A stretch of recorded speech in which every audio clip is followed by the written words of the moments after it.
We gotta be started. Is it started? It looks like it is. Yes, we're live. Are we? All right. I have no idea what's happening. Brenda's our techie. She's not here. Let's find out. We will. I know it's all gonna work out.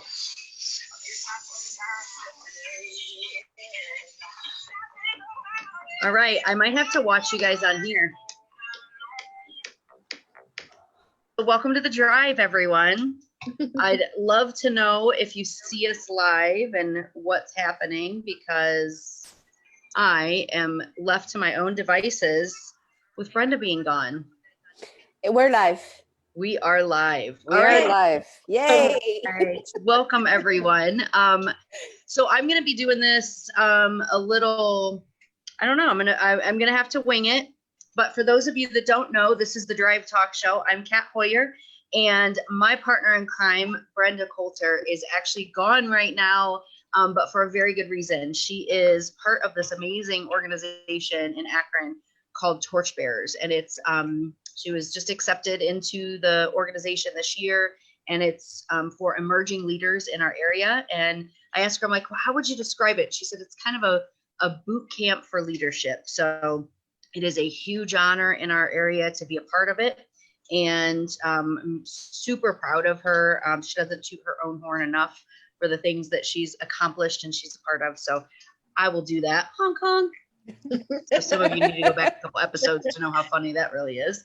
But anyway, so welcome. And I want to welcome two of my amazing friends. And I asked them if I could call them spiritual advisors, and I asked a few other friends what that means to them, and it means different things to different people. But I would love for you to introduce yourself. I'll start with Diana, and if you could introduce yourself and let us know a little bit about you, and we'll go from there. Okay. My name is Diana Valenciano Luna. I am a holistic practitioner. I'm a life coach. And a little bit about myself. 3 years ago, I was in corporate, and a little message came through my messenger, and it started off, and I'm just gonna let you tell the rest of the quote because you know it best. That talk about the universe speaking louder and louder, and at that time, it was screaming for me to get out and just follow my heart. And that's what I've been doing for the last 3 years. And that amazing friend who we didn't really know each other other than our names was Kat Hoyer. And this amazing human being just started an amazing journey for me. I became a SYLC, Steer Your Life certified coach. What was it, 2 years ago? Yeah, it has been 2 years now. 2 years. Yeah. And that's what I've been doing. I've been coaching. I've been leading women to release all their limiting beliefs and embrace their light and their amazing, amazing goddess that they have within themselves, and become who they really, really are. And that's what I've been doing. I also practice a joke, which is a practice that leads with that treats the emotions and the physical body as well. Wait, I thought you said, okay, we have to go back, because I thought you said you practiced a joke, and I was like, okay, I'm ready for a joke. And I was like, it's really good that she practiced it. Okay, so go back and tell us what that is again. Tell us what you said, because I feel like I'm probably not the only one that thought you just said that. So what is it called? I do love to laugh, though. You do. I know that about you. Sujoke. Sujoke. Su means hands. Joke means feet. And that's spelled S-U-J. Sujoke. J-O-K. Okay. And is it Japanese? Is it a Japanese practice? It is a Korean Asian practice. And it deals and it treats the hand and feet, because in our hand and feet, we have the correspondence of our entire body.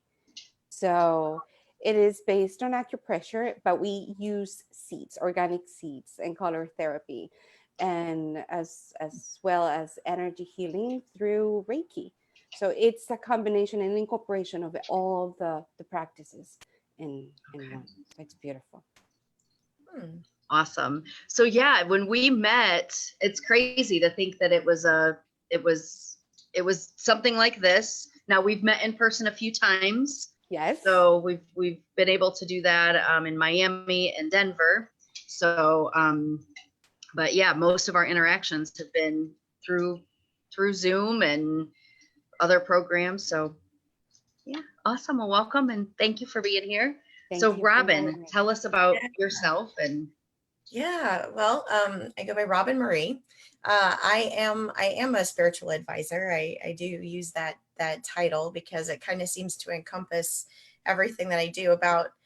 I was a tarot reader. I started out reading tarot probably 25 years ago, that I started actually reading for friends and family. And then, through life, I went through some stuff. And then about 7 years ago, I went through a really deep spiritual awakening. And I studied some with a neo shaman. I also studied with the School of Metaphysics. I got into studying metaphysics, and then also the local organization here with some friends of mine called the Self-Discovery Center.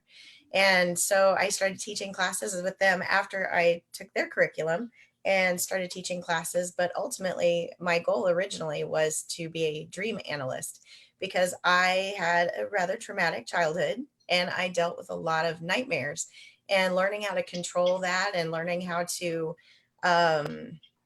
heal myself from those nightmares then meant everything to me. And so I wanted to pass that along. But over the road, eventually, how things change, I ended up getting into more intuitive development. I like to help people realize what intuitive skills they have. I call it their language of knowing. And so I help them figure out what their strengths are with their intuition, and then more importantly, how to apply it. Because sometimes we can get these messages, but we don't always know how to actually make them work for us. And so I call it that. And then I also do nature augury, which is basically the practice of using signs and symbols within the environment around us, whether we're on a trail, which is my favorite place to go out, actually in a more natural setting, or even in your office or wherever you are. Those symbols mean stuff, and you can apply that insight to whatever that symbol means into your life as well for guidance. That way we never really feel alone.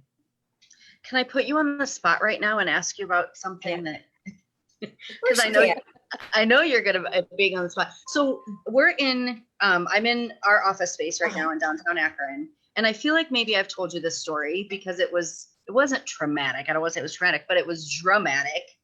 We're on the 7th floor, and you've seen the view from out here because I've shown it to you. But so I was talking to Brenda. We're in we have the kind of a common area here, and then we each have an office space off of here, and our office space overlooks downtown. And there was a falcon. There are a couple of falcons that live on the top of a building that's probably, I want to say 25 stories or so. And it came down. I thought I saw I thought it was a butterfly or something. And I was like, oh, look, this was before the falcon. And I was like, oh, look how pretty. There's a little butterfly. And then this falcon swooped down and got it right in front of me. And I yelled a profanity word because I was terrified. I'm like, oh, I don't even understand. I grew up in the country and I see more of this crazy city or crazy wildlife in the city than I ever did in the country. Yeah. So what is that? Does that mean? Yeah, that is exactly something, because it stood out to you. It was obviously something that was right in your face, this thing. And so you're kind of like, wow. So, what could I learn from that? Because I believe that all of those things are opportunities then to learn from from our higher selves and any other spiritual guidance that you receive from your own guides and things. But okay, well, basically where we would start with that is what you first saw, and we would talk about the butterfly itself and what a butterfly represents. And a butterfly is actually one of the most powerful symbols that I know I've ever encountered, and most of us have an affinity for pretty butterflies, right? But they are obviously one of the biggest symbols of change and transformation. And also a reminder to live life fully, they kind of flit and they dance on the flowers. So it's kind of like literally stopping to smell the flowers. So, here you've got this little, thing about transformation and, So pretty, and I'm going, oh, look. yeah, it is. Oh. Well, then you have a falcon, and a falcon is a raptor, and raptor birds are specifically known and symbolize basically mental and visual acuity. They seize opportunities. So, when they're looking, their eyesight is super keen. They're able to zoom in and see exactly what they need and go for it in a very short amount of time. That's what they're about, is zooming in and grabbing that. So symbolically, obviously that would mean, a butterfly is his food. So we're talking about transformation and when we talk about food in any kind of symbolism, it means what we're taking in. It means knowledge and wisdom. So you've got transformation and the knowledge about it. You've got a falcon zooming in here and grabbing it. And because we're talking about grabbing that opportunity for transformation, grabbing that opportunity to learn about, or at least use the information that you need, get that, the wisdom that you need, whatever that experience is that you need in order to make that transformation. All right. Amazing. I think I'm doing it. Thank you, And I Falcon. love it and there's an added layer there. I mean, you could kind of go crazy with all the layers and layers and layers. Right. But one of the things, you saw it through a window, which is really cool. And windows represent perspective. So we're talking about your own lens and your own perspective of what all of that means. So it's kind of like, it gets a little complex sometimes, but I recommend highly, whenever you're doing those kinds of interpretation, keeping it to like maybe three things, three layers. Don't go too far after that, or else you get all befuddled, because yeah, there's a lot to it. Yeah, that makes sense. All right, thank you. You're welcome. I shared it with so many different people because it was just. I do remember you telling me about that. Yeah, I've never experienced it, and I didn't really look for the symbolism there because we talk about all kinds of other things. We don't usually go into this kind of stuff. So Deanna, I would love to hear a little bit more. You have created, so you mentioned that you came in through the SYLC, through the Stereo Life Coaching Certification Program. So you are one of the few SYLC certified coaches in the country, but you also created your own program. Can you talk a little bit about that? Awaken. And awaken, what I realized through this journey is that sometimes, or most of the time, for what most people concentrate is in leadership. We concentrate on developing the mind and very seldom neglect our emotions.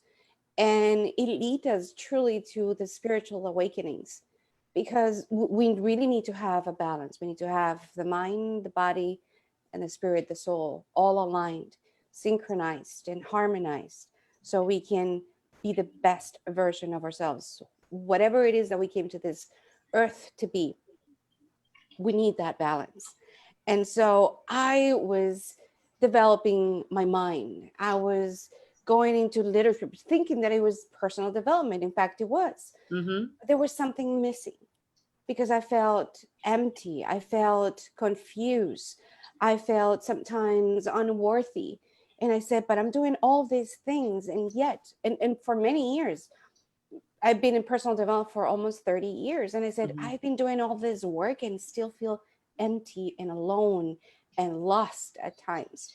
And then the universe, God, or spirit guides, sometimes have to talk to us in very different ways. And for me to be completely still and quiet and listen to that silence and receive the messages, I needed to be in a hospital bed without able to talk, without able to actually breathe, because it was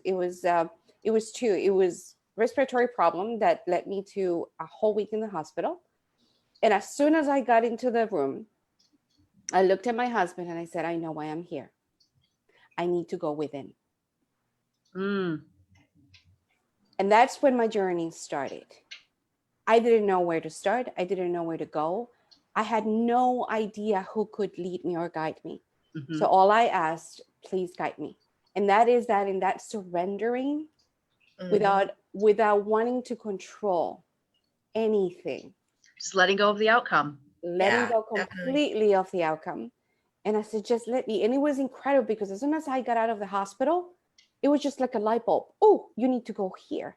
And I went and I had tarot reading, and I said, oh my God, this is amazing.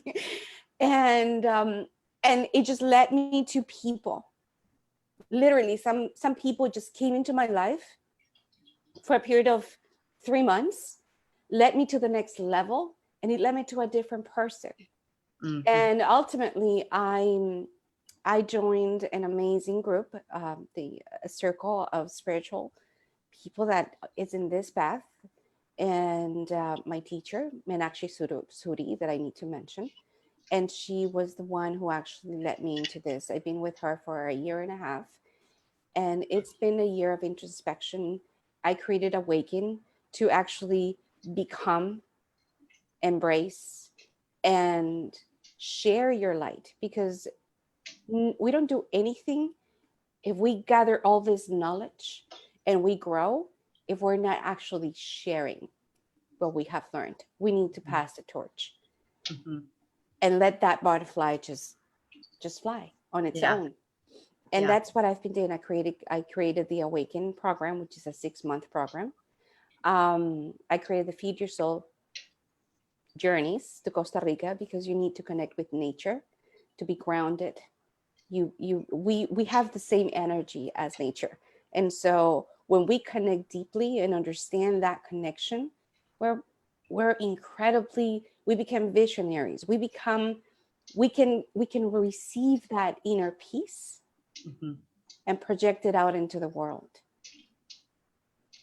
And that's what I've been doing. Yeah. So what would you say to someone, because, the three of us have all definitely been through a very vivid spiritual awakening. Mm-hmm. And I just heard something the other day about, that spiritual awakenings need to happen. And I do believe that people need to go down their own path, and, but there are things that we can do to sort of expedite that. Mm-hmm. What advice would you each give to someone in a way to, or would you advise someone to expedite? What are your thoughts on that? I thought it was interesting because, I have certain things that I'm doing to at least plant a seed. Like we're doing the key challenge right now. So that, to me, that's about self-awareness. And once you become self-aware, then that's when I'm a firm believer that I'm someone who is leading people down a hallway and they get to choose the doors. And that's from a C.S. Lewis book. But so to me, that's what I'm trying to do. And I want people to kind of find their own power within what it is that I teach. So what are your thoughts on expediting and awakening? I'll just leave it there. Let me start with you, Robin. Well, I think it's one of those one of those things where when the student is ready, the teacher will come. I think as long as we keep showing up, because we have had those experiences, and we keep doing what we do as far as like being authentic and actually expressing ourselves in the way that we express ourselves, and talking our genuine, authentic talk with other people, then those people who need to hear what we say are gonna hear us.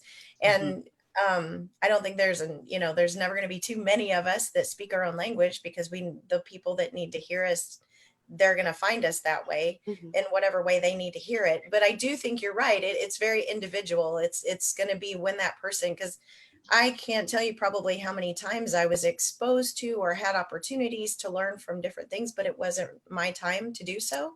And awareness is everything. Like you said, that self-awareness, that actual desire to grow, because it's not a fun process all the time. Right. It's work. It's hard work, and it's humbling.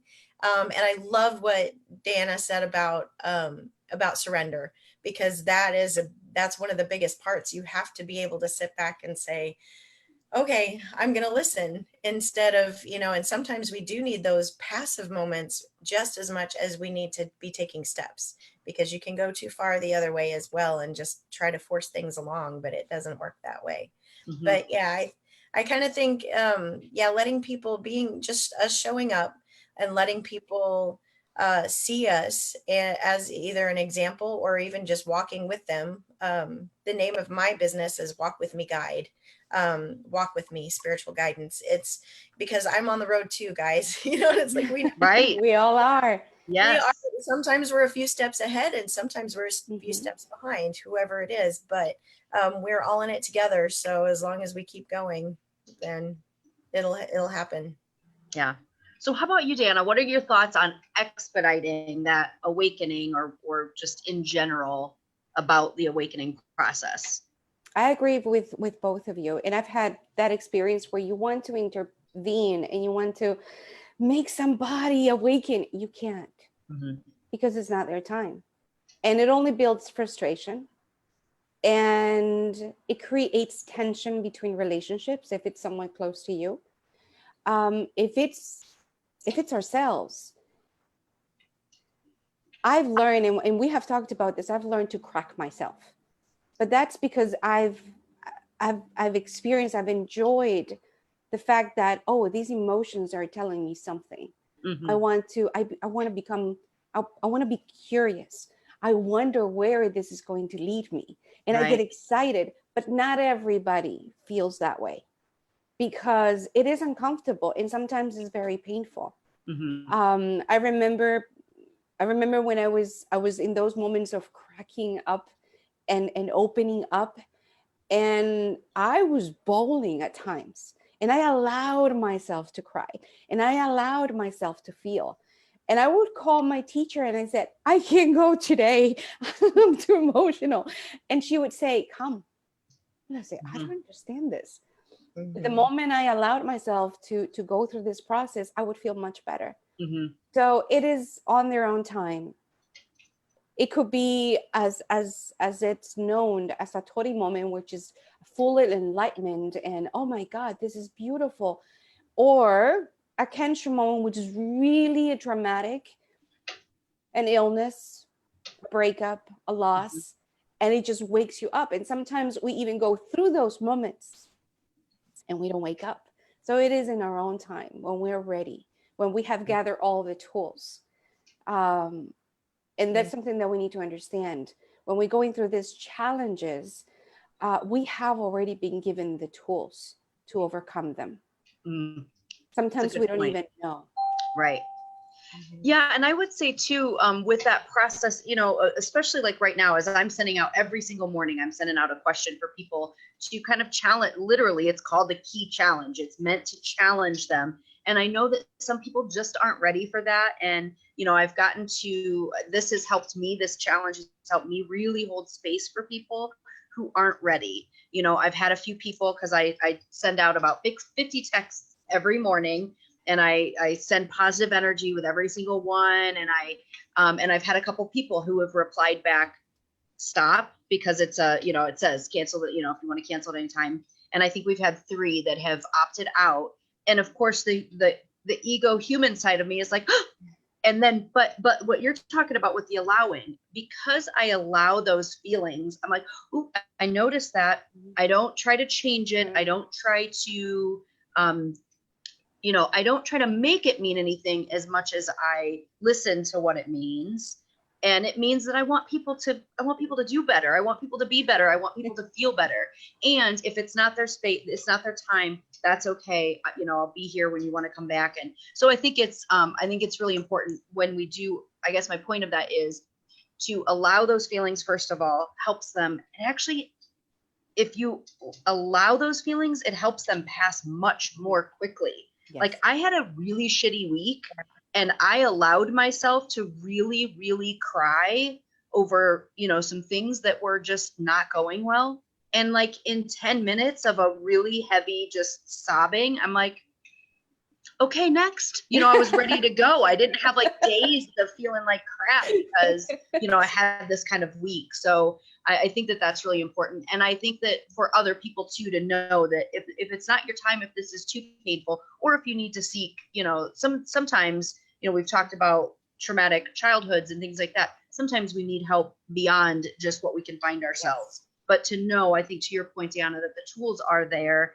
And to go back to what you said, Robin, when the student is ready, the teacher will appear. And with us all being teachers, I think we know when the student is ready, the teacher will appear. When the teacher is ready, the student will appear as well. So it kind of goes both ways on that. So I'm wondering, we have Jennifer said, my biggest breakthrough came from big cries. As a child, my mom would always say, stop crying. And I think that's something that a lot of us do. We can relate to that, you know, suck it up, don't cry, don't feel bad. And I think we are all in the school of thought of lean into it. Yes. And, you know, maybe get curious about it. So I think that's really good. And if you guys have any questions that you want to ask, please feel free. I'm trying to watch it on here on the chat stream. Feel free to chime in and ask any questions you'd like to. There's a little bit of a thing where I'm saying, where it says see more, and I'm afraid if I push it, it's not, I can't see it at all. So Jennifer, I'm sorry, I can't see the questions. I don't know how Brenda does all this stuff. She's so good at it. Okay, so we talked a little bit about the kind of services you offer, and I want to make sure I'm going to be mindful of time as well. But what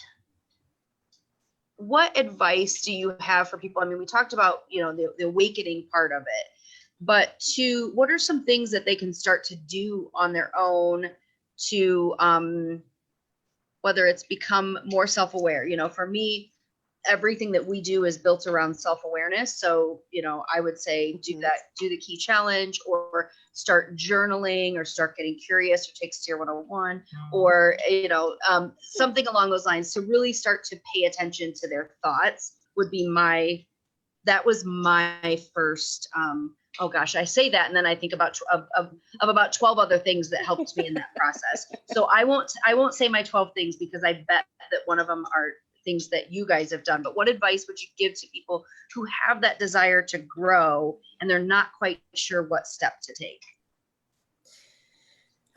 You know what, I would say probably, well, first of all, practicing their intuition. Everybody's got it. Everybody has, you know, that inner voice, that gut reaction, that gut feeling that leads them to either make choices or not make choices. But it's like, it's a muscle, and you have to practice it, and because it builds up trust, and you start to build up trust in in the guidance of your own higher self. It builds up trust in your decision making. Because ultimately, and there's a whole bunch behind it, but we have all the experiences we've ever had are stored in our subconscious. We have access to that, and that's what intuition is. That way we don't have to keep every experience we've ever had stuck in the front of our mind all the time. There's just not enough room for that. There's too much to do. So we're supposed to rely on our intuition to let us know, hey, I've been here before, or hey, this looks familiar, and you know, be able to make decisions based on those things. And so I would start small. You start small with little things where you trust your gut. If you have a random thought on your way to work, you're driving on your commute, and you decide, you know what, I think I'm going to take a different direction today. Do it. Just do it. And you never know why or how it's going to happen, or, you know, those other little decisions you can make throughout the day that, you know, my gut says I should do this, so I'm going to follow it. And as we build that muscle, as you build that confidence in those decisions, that, you know, the world didn't end, nothing bad necessarily happened because of it, or maybe you might get that really awesome affirmation that you did make the right decision, because maybe something not so great happened, you know, in the other way, like on the other way to work, you avoided a wreck, or, you know, goodness, there can be all kinds of stuff. But yeah, just giving yourself that opportunity to trust your own inner guidance on a safe level, and work your way up, and know that it's a two-way street. If you don't understand the messages that you're getting, you are allowed to say, oh, I don't get that. Give it to me again in another way. Because we'll spin our wheels forever, thinking that, oh, we got this esoteric advice that we have to like know what that means or interpret it first before we can take action. But, you know, we don't have to sit and stew on it. It's not doing us any good if we're not able to act on it. So it's a two-way street. You go, hey, don't be afraid to ask, what is this again? Can you give it to me in another way? And then let it happen. I love that, to ask Yeah. again and ask to hear it in a different way, because, and I think, for me, for years, I grew up in the church, and people saying, God will give you a sign, or, God, you listen to God talking to you. And I'm like, I expected Morgan Freeman to be like, hey, Kat, you need to take the other way to work today, and that just doesn't happen that way. So what you're saying is to be a little more, curious about that inner voice and listen to it. And then if you're not, I love that. I love to ask again. That's fantastic. Very good. So how about you, Diana? Breathe. I forgot the question. Mm. You remembered it. I remembered it. Go Yes. ahead. And your advice is to breathe. How many times when we're tense, when we're worried, or even happy, we stop breathing? So we're not consciously breathing. So it doesn't take 10, 15, 20 minutes meditation. Just breathe. Just give yourself 3 good breaths. And that is our lifeline. That is our direct connection to the universe, to God, to our guides. And when we become mindful of how we breathe, because ultimately what we want to reach is this higher clarity, to have the confidence, to be assertive, and ultimately reach this inner peace. So by breathing, you're training your body, you're connecting, because I catch myself sometimes like, oh wait, I haven't really take a deep breath in. That it just expands your belly button. And these are little things that are little but are huge, because without breathing we're not here. So consciously breathing, and that is going to lead you and give you the signs to go a step further, and then a step further. But just become really, you need to go in first in order to project out, in order to have what you want to be, what you want to have. So breathe and be in this space of silence. You get used to it little by little. I love this. All 3 of us have something very, very different. And if you notice, it's all something internal. It's all something. I saw a quote this week from a friend of mine, and he is someone, you talk about people, and I was thinking about this when we talked about how all of us met. I mean, there are going to be people that are going to be transient. To your point, Deanna, people are going to come in and out of our lives for just a couple of months, and it's going to be those transient relationships, and it's normal for us to want to keep them, but they're there for a season, if you will. This was someone who came in for a season like that, and I'm just so grateful. We've stayed in contact via Facebook, but he posted something this week that said, "I'm done looking to." I think I'm going to paraphrase what it was. "I'm done looking to self-help books and the stars for my answers, and I've began to look within." Isn't that yummy? And it was like, that's so true. That's really what we need to do. And I didn't put this on here. So if either one of you don't want to answer this, I know we've had conversations about this kind of thing. So if you don't want to answer, I won't feel bad, but I am totally putting you on the spot with this, because something came up. I mentioned when I had said that I wanted to refer to you as spiritual advisors. Brenda and I were talking about it, and I talked to another friend who said they kind of thought of that as like a religious thing. How do you, I am a Christian. I also, look at the stars and the moon and tarot and those types of things. I mean, to me, I'm talking with God all the time, and I have a better relationship with God now than I ever did when people told me what the relationship needed to look like. So what is your thought on the whole spiritual advisor title, if you will, and how that marries into, or does it, with religion and God and that type of, I'm just going to say verbiage, because to me that's what it is. But Robin, what are your thoughts? You and I have a lot of talks around this. Yeah, we do. For me, it's not so much about religion. For me, it's definitely more about connecting with my own spirit. So when I think about being a spiritual advisor, I want to help other people connect with their spirit. Now, sometimes I feel like that definitely had, a person's culture, a person's religious background, all of those things are going to they're going to influence for sure, and for sometimes positive and maybe not so positive ways in how we start to develop our own spirit. But I think ultimately we all have so much in common, no matter what, like you said, the verbiage is, the what it looks like, what it what it's colored, like how it tastes, all those things. That's gonna change from person to person, but that's what it's supposed to do, I think. And it's a journey of um so much, we just can't harp on it enough about looking within. It's a perspective change. And I look at things like tarot or even astrology. All of those things I think are just tools, and I had to learn that myself. I thought that when I first started out with tarot, it was um I was so dependent on these other objects to tell me what I needed to know. But what was really happening is that these are tools that are helping me look within to see what I think that means. And all that information, we have everything that we need to know is either accessible to us or within us at this moment. Mhm. And including all the wisdom that we could ever access of our own, of every experience we've had. And I believe that we are connected to everyone on a spiritual level, that we are all one, and so we have access to all of that wisdom as well. And but whatever tool it is, whatever it looks like, is just like even just a psychological trigger to get us thinking, and then get us questioning, like you're talking about, into digging into it more, getting that curiosity, like Deanna was saying, about who we are and what we think. And so for me, it's not necessarily about religion, but that can be a part of it. It's more just about getting in alignment, like you guys also said, mind, body, spirit.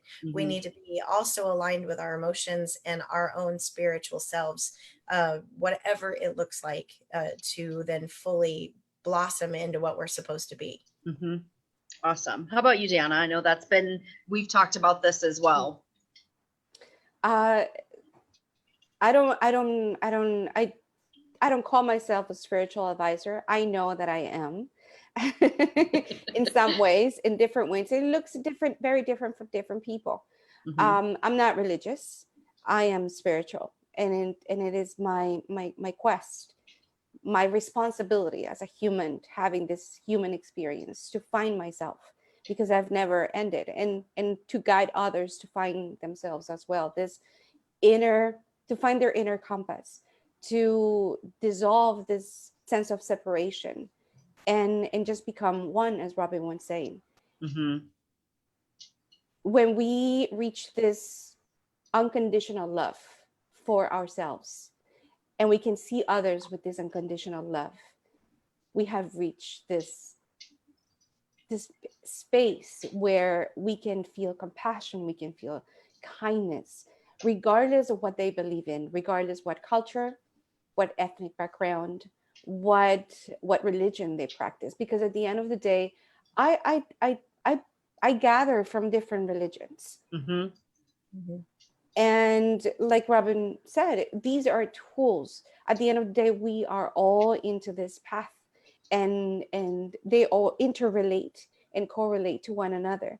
It's just that we, society, have created this separation that Mhm. only put us in different boxes. What if we just dissolve all of this Mhm. and look at each other with this unconditional love? Because at the end of the day, that's where it's going to get us to Mhm. that peace, to that love, to that harmony. Right. Yes. So And yeah. I just think oh, I'm sorry, Robin. Oh no, I was agreeing with that wholeheartedly. Letting other people be on their path and Yeah. not taking it personally as a reflection of ourselves. Mhm. Like you were saying, Kat, earlier about that. That's one of the hardest things to do, is just let people be on their path and love Mhm. them anyway. Right. And I think we're great examples of people who maybe don't believe exactly the same way, but we've never once have that get in our way of our love for each other and how we feel and how we're helping each other grow and how we view ourselves. So, you know, I hope that that's something that people can take from it, that we don't have to like see eye to eye on we don't have to agree on every single thing to be loving and accepting and learn from each other. Yes. And I think that is a huge part of it. So there is always like no judgment when I'm you know, That's with you guys. important. That's important. That we are a self-reflection. We are a mirror of each other. When we understand that, and we get triggered or we get bothered or we get happy by other person, it's simply because there's something that we need to heal. There's something that we relate to the other person. We are mirrors of each other. When we understand that, we start that's another thing. We start this road, this journey to self-discovery, and we start to heal. Yes, absolutely. So Lisa Bechtel said, I believe spiritual is connecting with yourself, and that includes religious beliefs, inner self, and your mindset. I have a connection to God when I'm looking at a sunrise, which is a very spiritual, and practicing the pause to connect with others and myself. And I think that's, at the end of the day, what we were saying before, we have to find what works for us. Yes. And what I think is really awesome, we're going to take different paths to get there, but it's all leading to a similar place, which is this love and acceptance for ourselves and others. I mean, whew, that felt good. Yeah. Brenda was here. She would have been like, yeah, girl, and give it a high five in the car. That was nice. All right. I think we're going to end on that note, but I would like to, anything else you guys would like to say, and then let people know where they can find you. So Robin, any closing remarks or where people can find you? Oh, I'm just so happy that we have situation, you know, that we have these avenues where we can share this information. So thank you so much for hosting the show. I think it's so much fun. And but yeah, anybody who is interested in what I do, I use social media right now. So I have a Facebook page, I do have Instagram, and both of those are under Walk With Me Guide. And I also do have a website. It's walkwithmeguide.com, walkwithmeguide.com. And it is in the process of being built though, so forgive that, but there is contact page on there. So you can send me a message, and any questions, just, you know, feel free to reach out. And we'll put all of your contact information in the comments as well. So Deanna, how about you? Oh, thank you. Thank you so much for giving this opportunity to share. I think it's important for people to feel at ease with these questions and these topics, because they're important. It's about us, and it's about connecting. So thank you so much, Kat, for this. And how they can find me, I'm in social media too. I have a Facebook page, Diana Valenciano. I have also a website, dianavalenciano.com. Diana, it's Dayana. Thanks to my dad, I have to spell it out. Valenciano.com. And yeah, they can find me. They can send me messages there. Awesome. Well, thank you guys so much. I am so happy to share you with our audience, because again, you are two people that have been so instrumental in my path and my journey. And I am, you know, when we talk about people that meet, you know, we're going to attract certain people along the path. I'm just so glad that ours is still part of each other's paths. And I hope it doesn't ever go away. But I know that we are all very accepting if it does happen to go away. But I might be the one clinging to your guys' leg. I don't know. But all right. So thank you so much. And I have no idea how to end this. No clue. So because I think I'm gonna end the meeting, and that will end it. But we'll put everything in the notes, and you guys can just watch with wonder as I figure out how this is gonna end. All right. Thanks, everybody. Thank you. Thank you.